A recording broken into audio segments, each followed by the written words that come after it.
1670 জমাইছিলাম হজের জন্য। আচ্ছা থাক। ভাই, জি ভাই, আতর আছে? কি আতর লাগবে আপনার? দেন ভাই, ভালো দেখে একটা আতর দেন।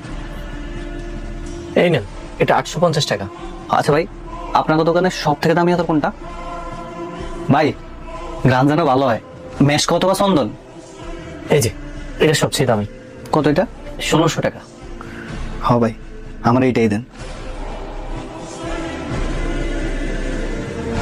ভাই অগোছালো আছে একটু, এখানে 1600 টাকা আছে। ভাই, কিছু মনে না করলে একটা কথা বলতে পারি? জি বলেন।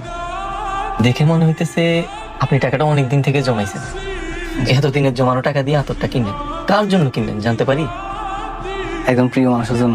প্রিয় মানুষ? বসর, গেলাম রে। দোয়া করিস। হাজি সাহেব, কিছু বলবি? আমার একটা উপকার করতে পারবেন? কি উপকার?